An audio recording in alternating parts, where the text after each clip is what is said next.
Strong Dads wants to thank Quality Auto Mart for joining us as a sponsor. Quality Auto Mart was born in 1985. They are owned and operated by Mark and Nancy Repke. Quality Auto Mart provides all the services, repairs, and maintenance for your vehicle's needs with a 3-year auto parts and labor warranty. They offer complimentary vehicle safety inspection and estimates. Also, they offer a shuttle service and the 4th oil change is always on them. They are located at 7307 on State Road 46 in Batesville, Indiana.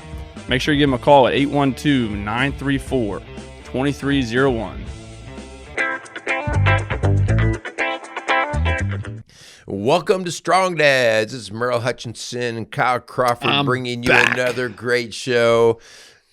I had a bigger dude in here than you. I had a real man in here. A real man. It was awesome. Did you check out the Dan McKim show? Great show, yes. He's a funny dude. He is a funny dude, man. He is. I mean, half the time I just had to laugh because his face speaks. You know, just the way his eyes light up and he smiles and laugh. He was funny. He kind of took the show. I liked it. No, he's good. So you guys, if you did not listen or watch last week's Strong Dad show, you got to go back. We had guest Dan McKim. He's a 5-time Highland Game world champion, 6-time national champion, a couple world records that he holds. And so, but more than that, you know, he's a dad and he's a husband and he's a follower of Christ. Yep. And he really tries to help. In his own world, he had to keep that all in perspective. Yeah. You know, like, okay, well, I'm on this pro circuit, but what does this mean? And he works the whole thing and just talked about how he processed that. So super, super great guy. Had a lot of fun. So you got to go check out last week's show. Good time. I like it.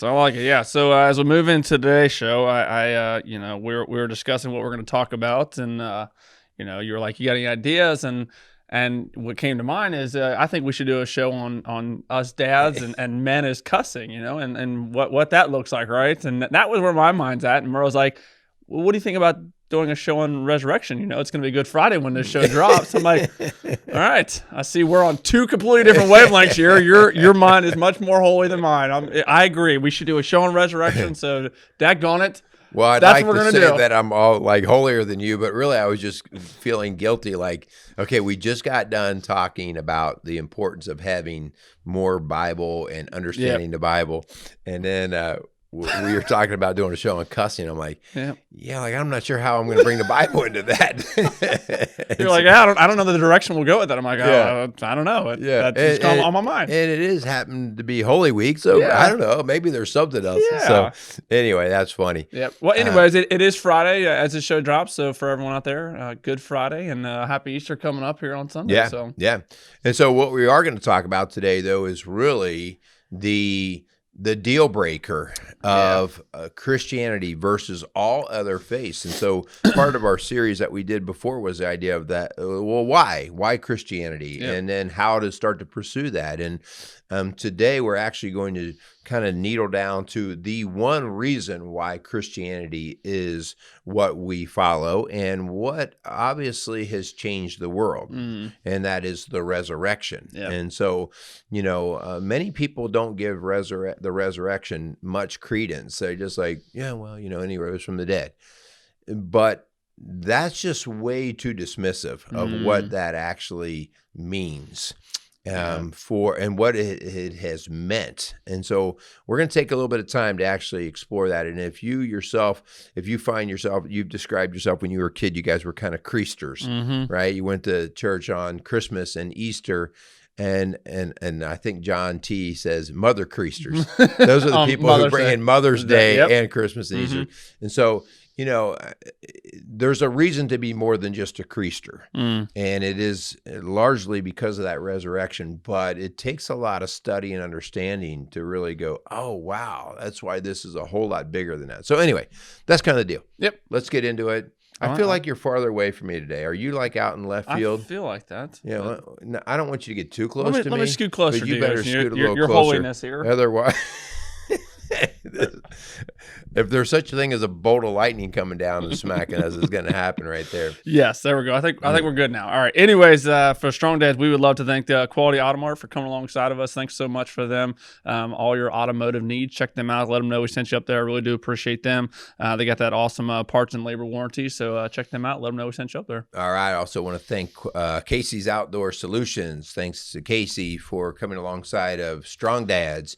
Man, we are definitely primed up for the spring season with planting and grass seed and all that stuff. So for all your landscape needs, go check out Casey's Outdoor Solutions, located outside of Lawrenceburg, Indiana. They will definitely help you out. I like it. All right. So, like I said a little bit ago, just to set some background up, we talked before about the importance of us really being a lot more part of Strong Dads is the idea that we challenge men, dads, to actually grasp and understand their role as a dad and as a husband, but not as their role as Kyle and I define it, because that would be dangerous. We would be talking about golf balls and working out and hunting and fishing, and that's not how we want to define fatherhood and husband, the husband relationship. Instead, we really want to talk about, well, what's the Bible say about it? Because that is our grounding foundation. And so that's where our conversation comes in today about why we are going to talk about the resurrection. Yep. Okay. It's kind of I find it, similar to what you were saying at the beginning. It's just this idea of the importance and the significance of the resurrection when it comes to our walk and who Christ really, showed himself to be to us and kind of the foundation of our faith. And it's like, we've done shows on obviously Christmas and the importance of Christmas and obviously the birth of Christ.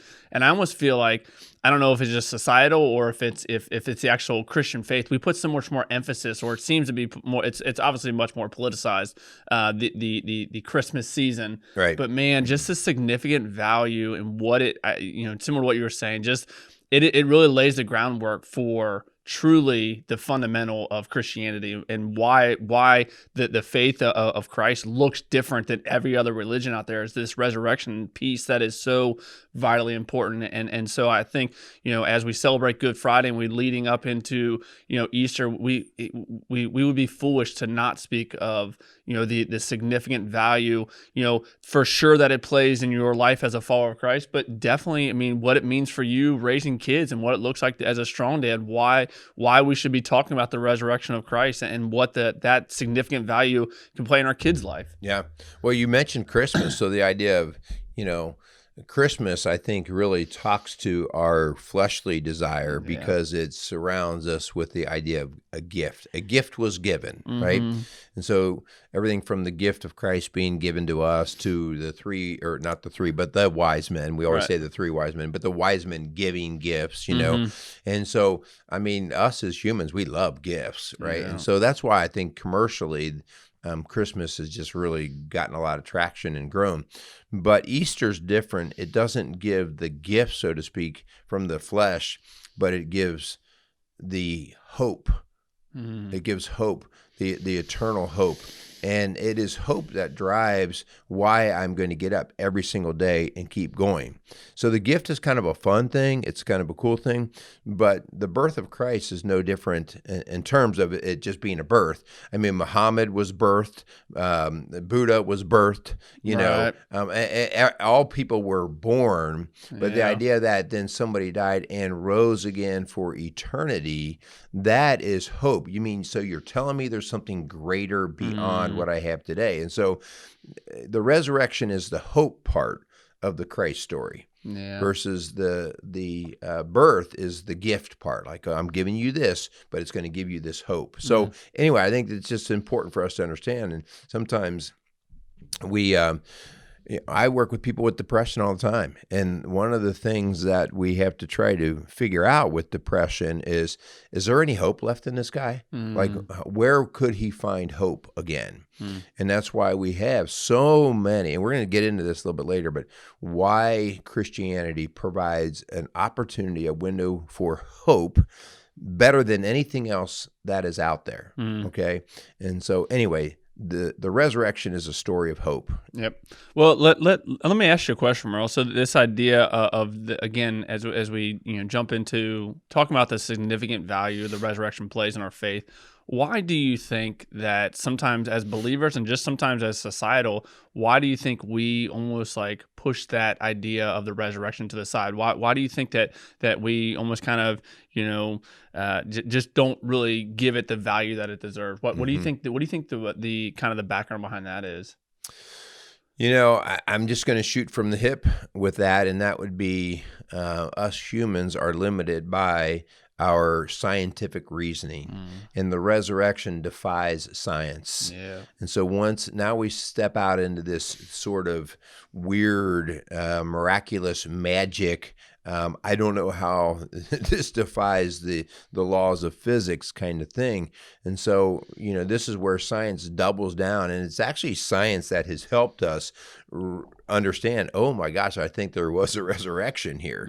But if I just look at the resurrection on its surface and not look at the evidence of, I just go, yeah, well, I don't know about that. That really can't happen. And so I think for that reason, there's a lot of people, especially here in the last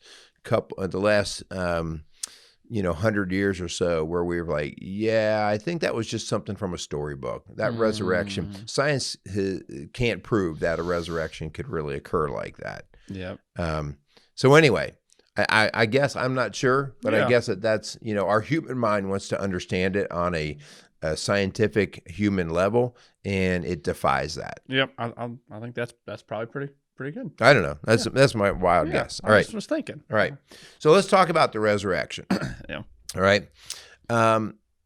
Here's the first thing that I think that we should start to comprehend.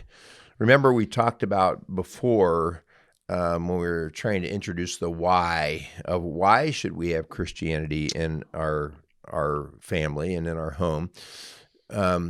Why? Because it has impacted the world like nothing else has. Okay. Yeah. And so I think it's important to understand that Christ in his life would not be significant at all without the resurrection. If Christ were just another one of those great philosophers, okay, Socrates, Aristotle, Plato, if he was just one of those great philosophers, he would be just as, but not more than, famous as them, okay?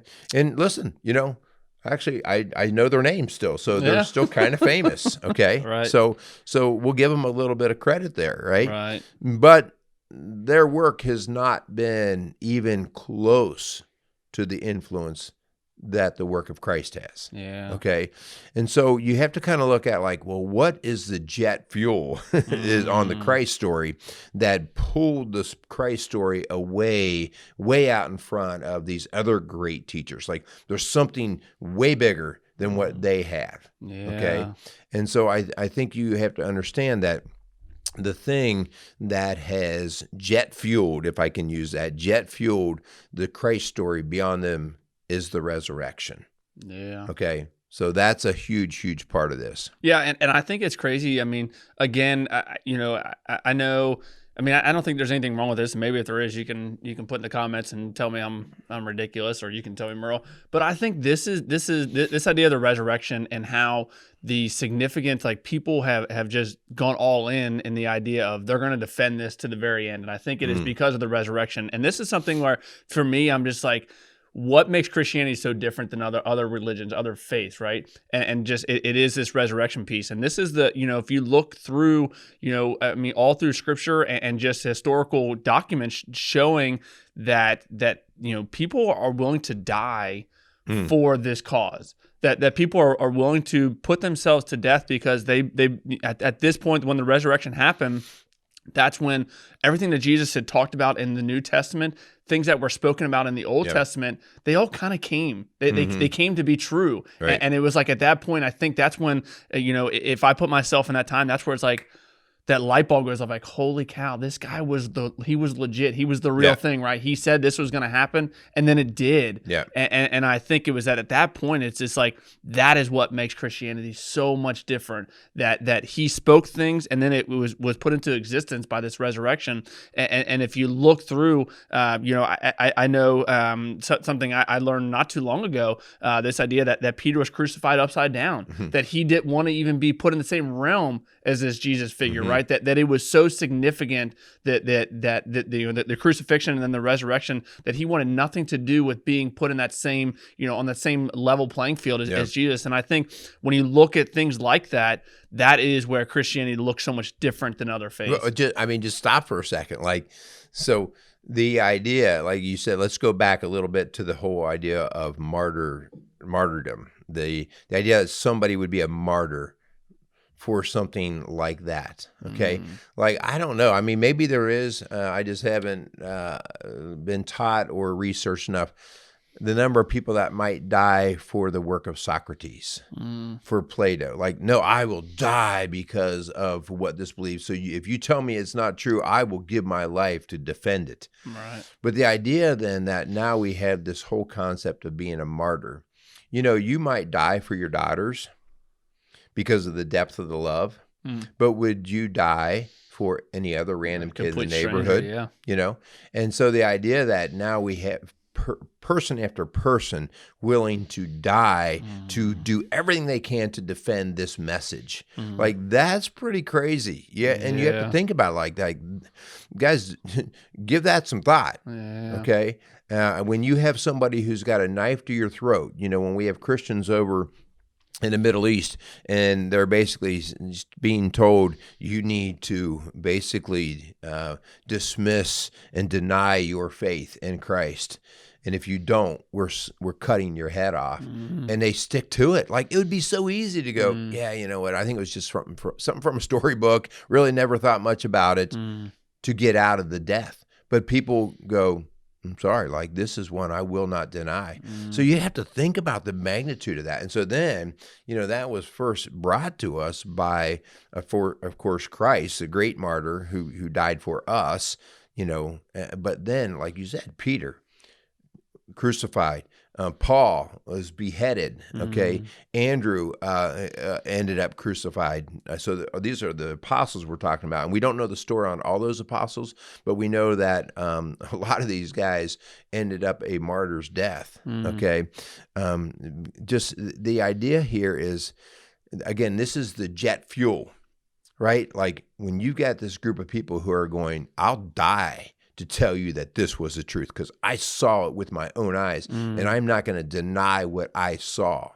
And so from there, you've got this entire generation that is born that is willing to die for something outside of their own family. That's crazy. That is I'm not real big on that, right. But I also think this idea. So and maybe this is just my narrow-mindedness, that it's okay, I don't think there's any way to deny the existence of who Jesus was. It has been written. There's many eyewitnesses that went and wrote about this Jesus guy really lived. He was actually a man. He came on this earth, right? And in my mind, I'm like, okay, well, there's this is where the quote unquote faith part comes in. There wasn't a whole lot of eyewitness for the resurrection.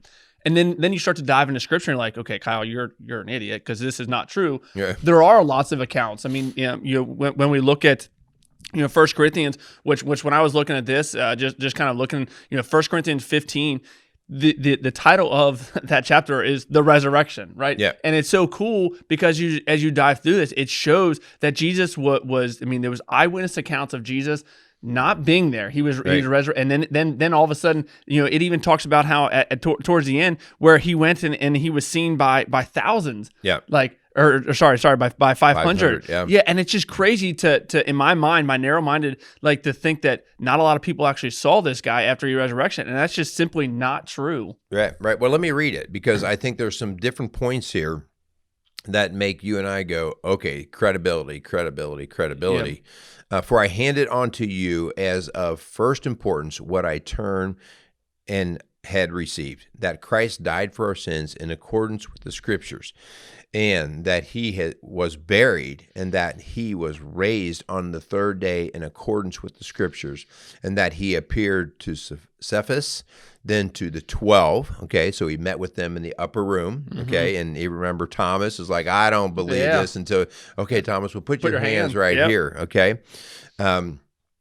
And let's see, in 12, and then 500 brothers and sisters at one time, most of whom are still alive, though some have died. Then he appeared to James, then to all the apostles. Last of all, as to one untimely born, he appeared also to me, and that's to Paul.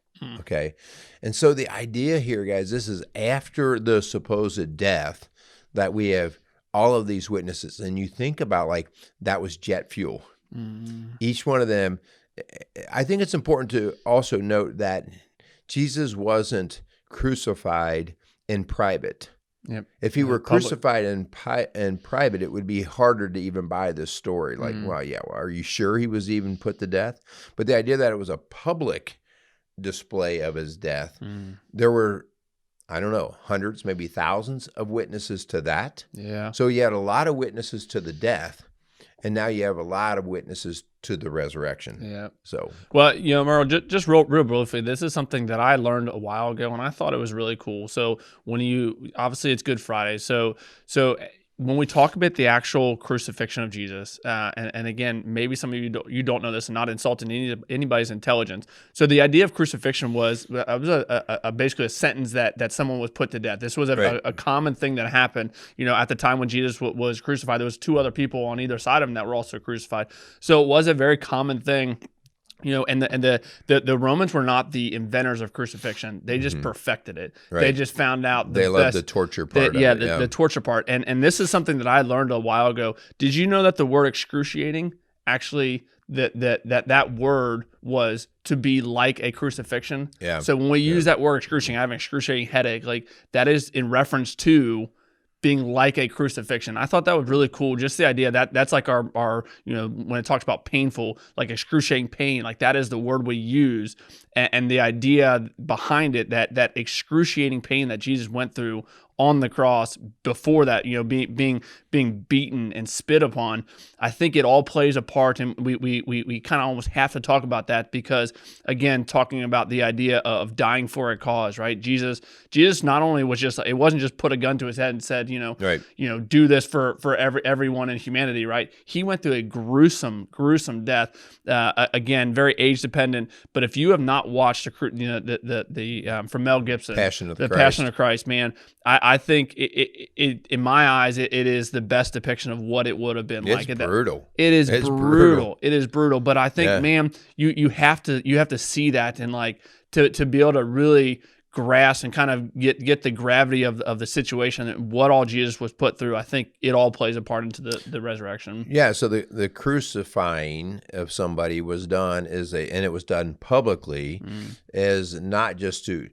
The pain was for the person to experience it, but the actual lesson was for all of the crucifixions were not done in private, period. Okay. They were done so that people, the government could say, you see what we're doing to him? Yeah. If you keep doing what he's doing, you're going to get the same thing. And so I've said many times, I'm not afraid of death. I'm afraid of the process of dying. Okay, like if I just woke up tomorrow dead, well, okay, you know what I mean. Yeah. You wouldn't have woke up. In other words, yeah. So if I would just went through a peaceful transition, I'd be like, oh, I'm not afraid to die. Yeah. But the process of dying, like when I go to a nursing home and I see these people and just their pain or the dementia, like it's the painful part, the process of dying that really scares the heck out of us. And I don't care who you are. I'm not afraid of dying.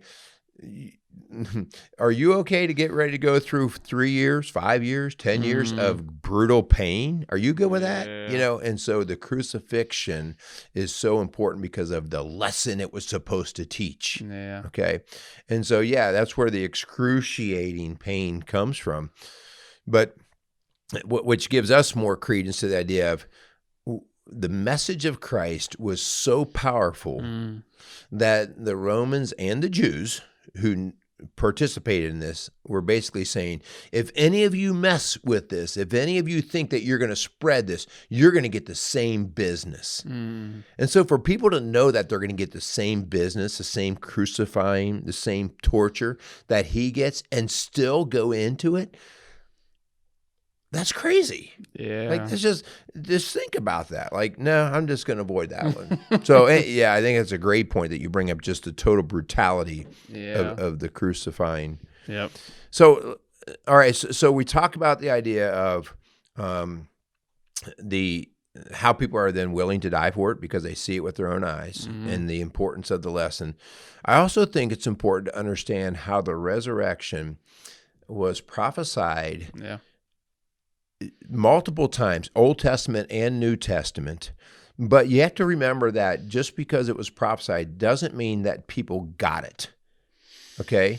Like when Jesus would make comments, I'll go through here, like, let's see, let me pull something up here.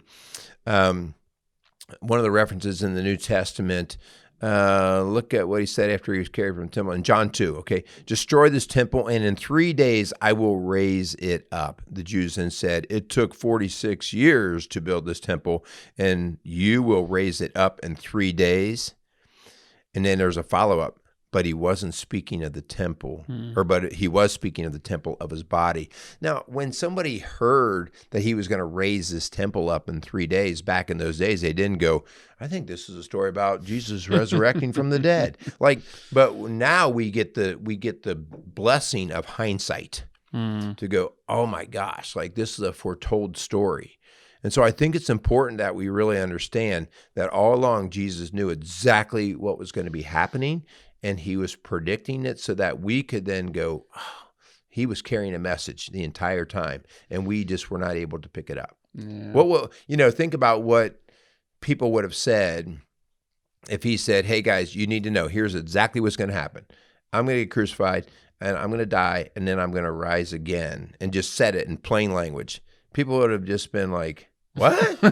Right. What are you drinking? Too much wine, Jesus. You're get him away from it. Yeah, so let's talk about why is the resurrection so important? Why are we spending a whole show talking about the significant value? Why is it so important? And man, I think at the end of the day, if Jesus didn't rise from the dead, if he wasn't crucified and then 3 days later he rose from the dead, I honestly do believe that the Christian faith could be looked at as a hoax. That it was just this good guy that came on this earth. He lived this life, and then that's it, right? And he told us the way that we should live, and then that's it. Like there's no actual substance behind it, right? But it was the resurrection that solidified the significance and really just it's the traction behind why we continue to talk about this Christian faith and why we see the significant value that it can play in your life. It's why every June, my small group, we do a 90-day, we read the entire Bible in 90 days. It is because of the significance that the resurrection plays in our faith, and to just dismiss that because it actually happened, and again, right, like we're talking about, there's eyewitness accounts. I think it really gives the Christian faith or the following of Christ, it really gives it value, and actually is something tangible that you can actually hold on to. Yeah. So the idea then is J. Warner Wallace.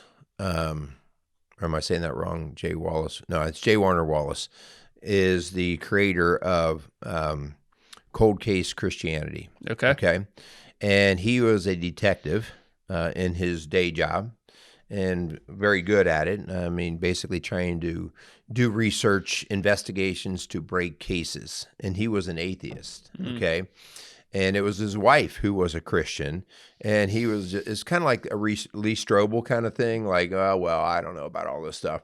And they went on the mission of actually, he took on the job of, oh, I'm going to have to try to prove this. And so he goes on and he proves it. And so you can go look at his stuff. You can read his book, Cold Case Christianity. He actually has a podcast. Okay. But some really interesting things about now, like, okay, so why is the resurrection so important?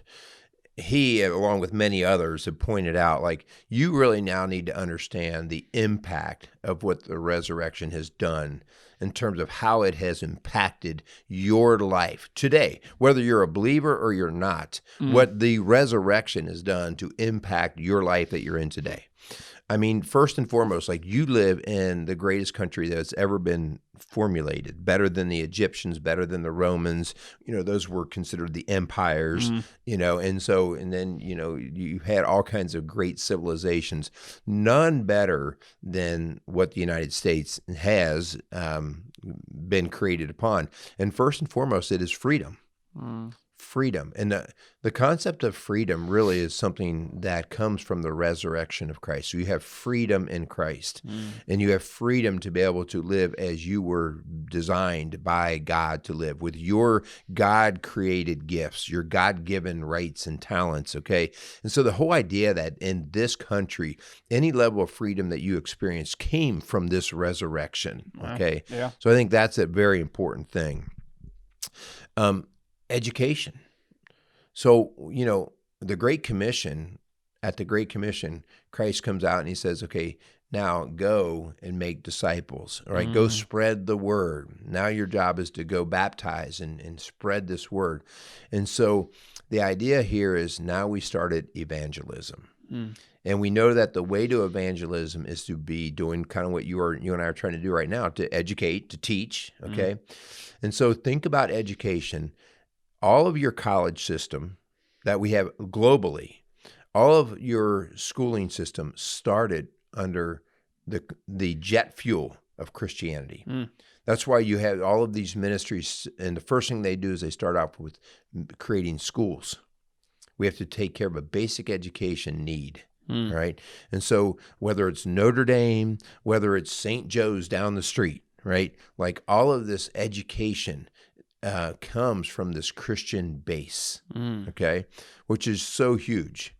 How about health? The idea that Christ wanted to take care of the physical need. Like, we are called to deny the pleasures or to not submit to all of the fleshly desires, but we have to take care of the body because the body is the temple. And so Christ took care and healed the body all the time, right? And so if you just in our Cincinnati area, your premier medical facilities happen to have a saint in front of many of them. St. Elizabeth, St. Luke's, Good Samaritan Hospital, right? All of these different saints. Where did that come from? The idea of the charitable taking care of the body, the health, comes from the idea of Christ. Man, okay. You're teaching me here. Keep this going. This well, is good. I mean, like, that's how I'm trying to say, like, this is the finger, the spider web, all from the resurrection. Because remember, you take the resurrection away, like, he gives you no more hope than Buddha. He gives you nothing more than Buddha. And I'm not saying that Buddha was bad or anything. I'm just saying, like, Buddha was just a teacher. Right. But Buddha, it was a gift, but he didn't give hope. Right? And so Christ gives hope. Think about all the charities that we have, all right, and all the mission groups. You're going on a mission trip. Is it in August? No, November. November. Yep. All right, and explain a little bit about what you're doing. Yeah, so it's kind of cool. I've always said I have 3 priorities in my life, and it's faith, fire, and family. And you're weird. This trip is allowing me to incorporate my faith and the fire service, and so I'm going to Africa to teach Africans how to be firemen. And there's definitely a faith component that's a part of it. But yeah, the main mission is going down to Africa. We're going to Kenya, and we're going to be teaching these African firemen how to be better firemen. So it's a really cool little trip. It's a 12-day trip, and then there's a 3-day safari afterwards. So I'm kind of excited about that. Yeah. But yeah, so it's 12 days of just teaching and learning from them. Something that I have really picked up on in the teaching world as I go out and I teach, and train other firemen, is how much I actually pick up on and I actually learn. So there's definitely going to be some learning from them. So I'm pretty excited about it. Now think about that. Okay. So if somebody just got the idea that they said, hey, we're firemen, let's go over and teach other dudes about how to put out fires. That's a good idea. Mm-hmm. Okay. But I can guarantee you that it has very little energy behind it. Yeah. But all of a sudden, you throw in the passion of, no, this is a ministry. Let's do it to serve other people like Christ did. Mm. Now it turns into something that has jet fuel on it. Mm. All right. And so that starts to separate good ideas, from great initiatives. Like, why, could you just start an education system just on the idea that we're going to just teach people to be smart? Yeah. But if people don't have a passion to keep it going, and the passion comes from the hope, and that comes from Christ. And so that's why you see the lasting impact when you associate things. Oh, I'm going to do this out of my faith to follow Christ. And that's why you see this great power. Like, I even get a kick out of the idea of how many people in the last 100 years, especially in the academic world, have tried to separate science from religion and from Jesus.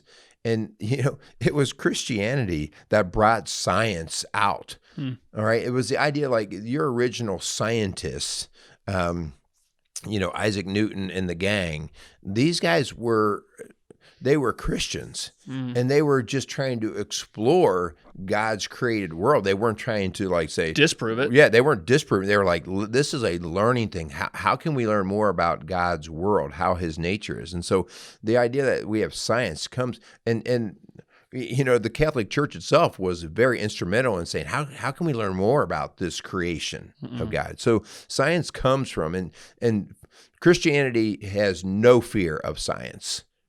Right. There's no fear at all. Science has fear of Christianity because it feels like it's trying to basically prove Christianity wrong. If it just went to try to disprove what was created, its whole mission would be different. Okay. How about art? All of the great art that the original art that people really were inspired by is something that comes. The greatest canvases were the cathedrals. Like, if you were a great artist, you were going to come to a public place where it could be viewed. You didn't do a beautiful picture and put it in a cave somewhere, all right? You did this thing, but then you attributed to God. And so that's why, in the Sistine Chapel and Michelangelo, you have these things that are projected up in glory to God, all right? And so art, how about our calendar? Our calendar, the calendar that we have operated on for these 2,000 years and now globally, is all based off of BC, right? Before Christ and after Christ. So I don't know. Like, it's just crazy. Like, all of this has jet fuel, not from the birth of Christ, but from the resurrection of Christ. So good. Yeah. I mean, man, just kind of just eye-opening for me. I'm for sure. I hope it is for you guys, just to really evaluate and to look at the resurrection and the significance that it plays. As we kind of, get ready to close this show out, I think what a great time to sit down and talk to your kids. And it's crazy because we actually, our church actually reached out to us and wanted to know if our girls would do a short video on what Easter Sunday means and the kind of the meaning behind, Good Friday and then leading up to Easter Sunday. And man, it was so cool just to listen to Ava share that story. And it's crazy to know that, man, she picks up on so many things, whether it be from church, whether it be from Jenny and I, whether it be just from, my brother and sister that we get to hang out a lot with. Just the idea that, man, our kids are listening, and we would be so foolish to not share the story of Good Friday and resurrection with our kids, because of how important it is for our life, for our kids' life, for the generations to come. Just like you were talking about, just so much stuff has been jet fueled from the resurrection. Man, this has to be a conversation we're having with our kids. Yes, the Easter egg, that those are going to be fun for our kids, but man, we can't miss the point of what Easter Sunday really means for us as believers. And just ask your kids, because it was eye-opening to me to realize how much my girls have picked up on and how much they actually know, whether it be just named from the story and who was all involved in it. And I just think it's such a cool time for us to really take a step back and reflect on just how awesome this holiday is for us in our walk. Yeah. You're telling your story about your little girls. Your girls are so much better than I was and am. So my mom always shared a story. She thought this was so cute and so funny, but she was ready to kill me. It was Easter morning. I was probably, I don't know, 3, 4, maybe 16. I don't know. But it was last year. I was a little guy, and it was Easter morning. And she tells a story about we came out, we got our Easter baskets, and it was, I've always been a sweet tooth, and this verifies that from a very young age I was a sweet tooth. There were chocolate eggs and bunnies and stuff that were in there. And so she's like, okay, well, you need to put that stuff away because we're going to get ready. We're going to go to church. And so we even have pictures, remember like back in those days, dressed up with a little suit coat, and we had 5 kids, so here we are, we're all dressed up, right? Well, we're in church. And here and I kept wanting to take candy, and my mom's like, no, when we get home from church, you can have that. So here we are, we're in church. I'm in the pew. And my mom, I'm sitting in back behind her, and she hears me wrestling around back there, and she looks back, and here I had packed my pockets. I had undone all the foil off of the chocolate, and I just stuffed. Did it melt? It all melted. Yes. And so I had chocolate all over my face, all over my hands. I hope you were 16. I hope you were 16. Just dropped. Yeah. And so anyway, it was so funny. She shares that story, how I was covered in chocolate, all because, that my big takeaway from Easter was the chocolate bunnies. Yep. All right, you guys, as you put your equipment back together over here, you're good. Breaking things. Yeah, and you're getting ready to fall again. You'll be good. I'll just hold it. You guys have a great Easter, okay? Yeah. Think about it, like Kyle said. Talk to your kids about it. The resurrection is the jet fuel for why we do what we do, okay? Everything else is awesome and great. The birth, the teachings are awesome and great, but it is only through the resurrection that those things have the fuel to fly. And so take some time to learn about that, have some conversation. You sign us out with your mic falling all over the place. Now I got more construction work I got to do. I know. Yep. So thanks so much for Quality Auto Mart and for Casey's Outdoor Solution for coming alongside of us. Really hope you guys are out there having a good week. Enjoy Good Friday. Enjoy the time with family, hopefully. And talk to your kiddos about this because it is so significant. So go out there and meet some strong dads. Casey's is a premier garden center and gift shop located in Lawrenceburg, Indiana. Casey's offers a wide selection of plants, landscaping materials, home and garden decor, and gifts for every occasion. Casey's is committed to providing exceptional service, a unique shopping experience, and value to every customer. Stop in and see what makes Casey's so unique. Located at 21481 State Line Road, Lawrenceburg, Indiana, or call 812-537-3800. Let Casey's help you add beauty to your home.